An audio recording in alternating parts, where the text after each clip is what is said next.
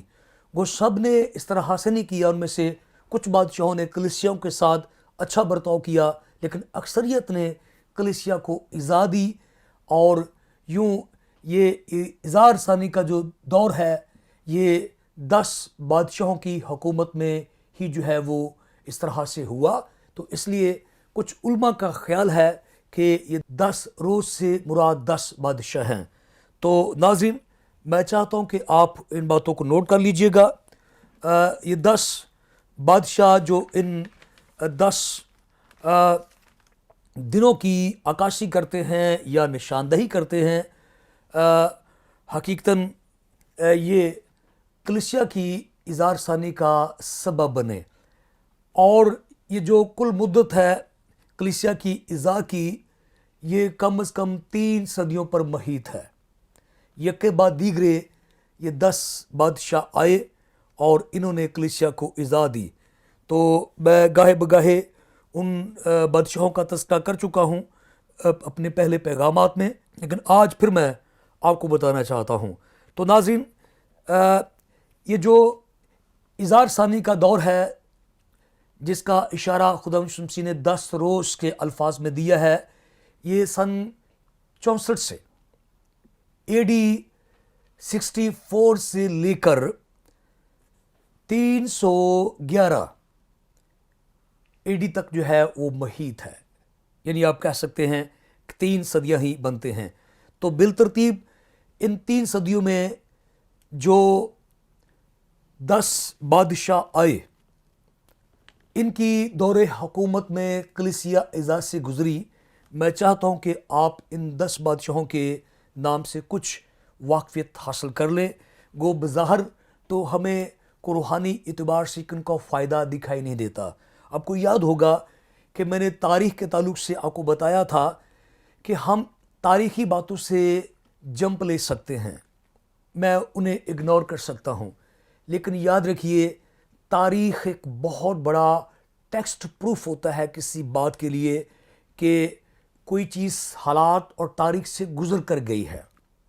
میں ان 10 بادشاہوں کا تذکرہ نہیں بھی کر سکتا، میں ان کو اگنور کر سکتا ہوں، جمپ لے سکتا ہوں، لیکن میں ان کی افادیت یہ بتا رہا ہوں کہ جو معترض ہوتے ہیں، جو ناقدین ہوتے ہیں، جو اعتراض کرتے ہیں بھئی یہ کتاب مقدس بدل چکی ہے، اس میں کوئی حقیقت نہیں ہے، یہ خود ساختہ کتاب ہے، کسی نے چینجنگ کر دی ہے، تو تاریخ ایک ایسا ٹیکسٹ پروف ہوتا ہے جس کو جھٹلانا آسان نہیں ہوتا۔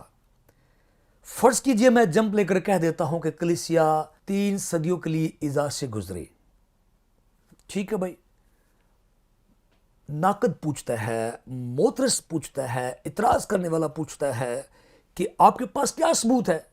تو ظاہر ہے کہ جب آپ مکاشفہ کی کتاب کا 2 باب 10 پڑھتے تو وہاں پہ کوئی بھی ایسا تذکرہ نہیں ملتا۔ تو ہم یہ نہیں کہتے کہ تاریخ ہی سارا کچھ ہوتی ہے، لیکن تاریخ اور نام، مملکتیں، سلطنت، جغرافیہ اس بات کی زبردست تائید کرتا ہے کہ کتاب مقدس کے اندر جو واقعات ہیں وہ حقیقت پر مبنی ہیں۔ گو میں نے پہلے بھی یہ بات کہی کہ ہم پوری طرح سے ان پہ ہی رلائی نہیں کرتے، ہمارا ایمان تاریخ کے بغیر بھی جو ہے وہ کتاب مقدس پر مستحکم ہے۔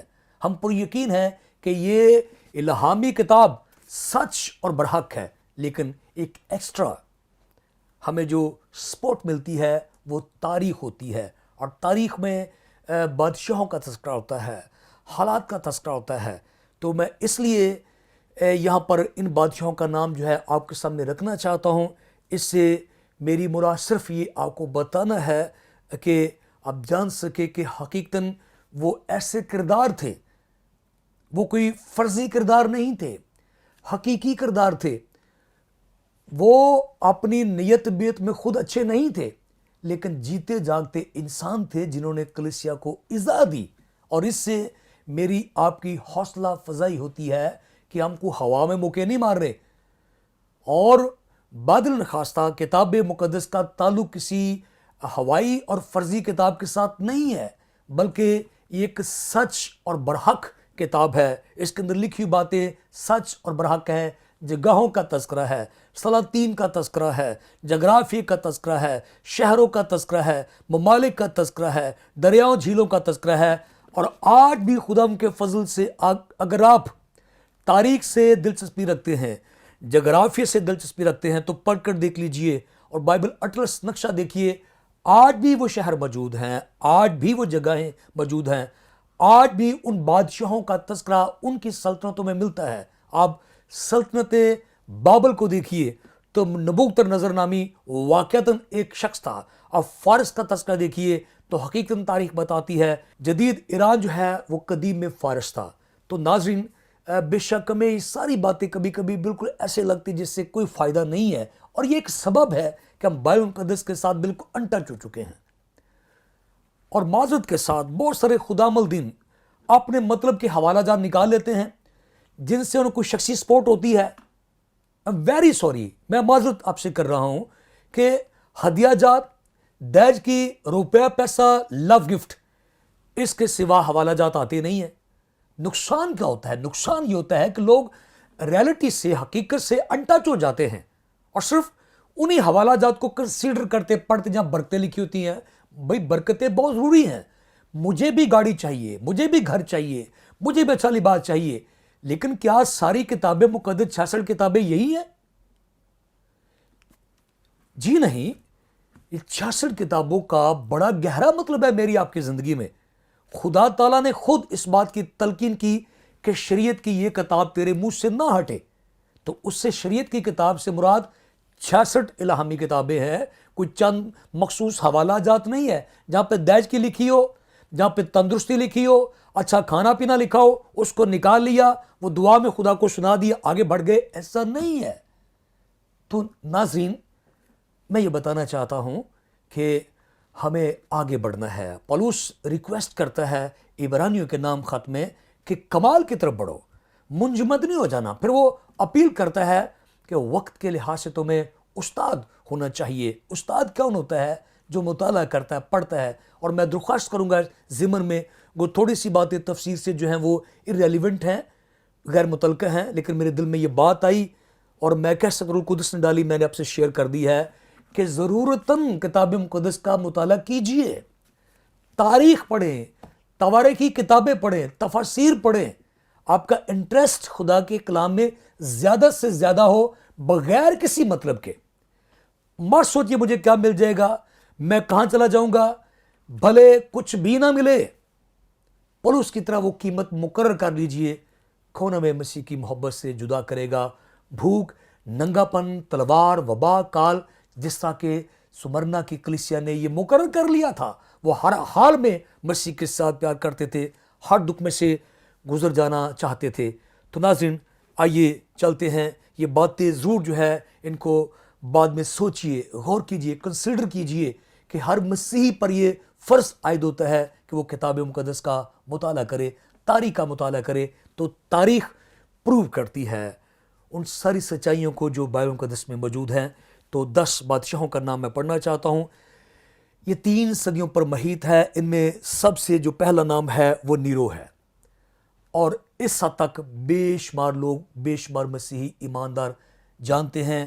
تاریخ، رومن ہسٹری بیان کرتی ہے کہ نیرو نامی شخص واقعتاً حقیقتاً ہو چکا ہے، جو انتہائی متلون مزاج شیطان سیرت انسان تھا جس نے کلیسیا کو ایذا دی. اور دوسرا جو ہے بادشاہ، اس کا نام جو ہے وہ دومتیان ہے. انگلش میں ڈومینشن کے نام سے اسے پکارا جاتا ہے. اور تیسرا جو نام ہے ان بادشاہوں میں وہ تراجان ہے. اور چوتھا جو ہے وہ ہیڈریان ہے. اور پانچواں جو ہے مارکس ایریلیس، اس کا نام ہے مارکس ایریلیس. چھٹا جو ہے وہ سیپٹیمس بادشاہ ہے. اور 7واں دیوس، اور 8واں ویلیرین، اور 9واں ڈیوکلیتان، اور 10واں قسطنطین، اور 10واں جو بادشاہ ہے اس نے کلیسیا کو ایذا نہیں دی، بلکہ 313 میں یہ خود بھی مسیحی ہو گیا اور پوری دنیا میں مسیحیت کا بول بالا ہوا۔ تو ناظرین، یہ وہ 10 نام جو ہیں ان بادشاہوں کے ہیں جن کے ادوار میں کلیسیا بہت حد تک ایذا سے گزری۔ تو کچھ علماء کا خیال ہے کہ اس سے مراد یسوع مسیح نے جب 10 روز کا تذکرہ کیا تو اس کا جو اشارہ تھا وہ 10 بادشاہوں کی طرف تھا۔ تو یہ بات نوٹ کر لیجئے، مکاشفہ کی کتاب کے اندر جو ہے وہ کسی اس وقت کے بادشاہ کا تذکرہ نہیں کیا گیا، چونکہ یہ تاریخی کتاب نہیں ہے، یہ نبوتی کتاب ہے۔ تو دو طرح سے اس کی اپلیکیشن ہوتی ہے۔ ایک تو یہ کہ جو اس وقت موجودہ سچویشن تھی، صورتحال تھی، یسوع مسیح نے اس کو ڈسکس کیا لیکن کوڈ میں رکھا، کسی بھی بادشاہ کا نام نہیں لیا گیا۔ اور پھر جب ہم تاریخ اس کے ساتھ اٹیچ کرتے ہیں تو پھر ہمیں معلوم ہوتا ہے کہ یہ حقیقی کریکٹر تھے جنہوں نے کلیسیا کو ایذا دی اور کلیسیا اذیت میں سے گزری۔ تو ہم نے اب تک 2 تھیوریز دیکھی ہیں 10 روز کے تعلق سے۔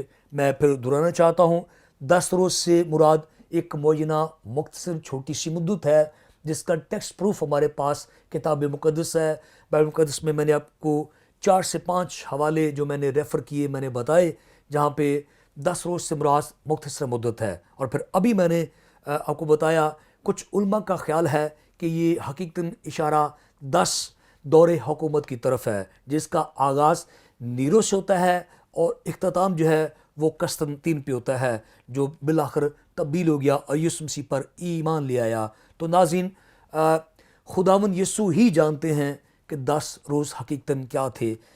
علماء کے، مفسرین کے نظریات ہیں، خیالات ہیں، اور کوئی بات بھی حتمی طور پر نہیں کہی جا سکتی۔ آپ جب کبھی اس پہ ریسرچ ورک کریں گے اور آپ اس میں سے کچھ باتیں ڈھونڈیں گے تو شاید آپ کوئی تیسری تھیوری یا تیسرا خیال آپ کے ذہن میں آئے، بشرط کہ وہ کتاب مقدس سے مطابقت رکھتا ہو۔ لیکن آپ یہ اپنے نوٹس میں کر لیجئے گا کہ 10 روز سے مراد ایک مخصوص مدت ہے یا 10 بادشاہ ہیں، لیکن ان کا جو کنسرن ہے، جو تعلق ہے، وہ کلیسیا کی ایذا کے ساتھ ہے۔ اور یسوع مسیح کہتے کہ بالآخر تو ایذا کو ختم ہونا ہے، اور یہی ہوا کہ جب قسطنطین جو ہے وہ تبدیل ہو گیا تو کلیسیا کو رہائی ملی، آزادی ملی۔ کلیسیا انڈر گراؤنڈ تھی، زیر زمین تھی، چھپی ہوئی تھی، لوگ تعلیم سے محروم تھے، گھروں سے محروم تھے، اچھے پہناوے سے محروم تھے، کھانے پینے سے بھی بہت حد تک محروم تھے۔ تو جب قسطنطین جو ہے وہ مسیحی ہوا تو کلیسیا ایک طرح سے آزاد ہو گئی، اور کلیسیا جو ہے وہ ان تہخانوں سے باہر آ گئی اور عام سماجی زندگی بسر کرنا شروع کر دی۔ اس طرح سے بالآخر یہ جو 10 دن ہے وہ پورے ہوئے اور کلیسیا آزاد ہوئی۔ گو وہ آزادی کلیسیا کی روحانی ساکھ کے لیے تباہی بربادی کا سبب بنی، جیسے کہ تاریخ بیان کرتی ہے۔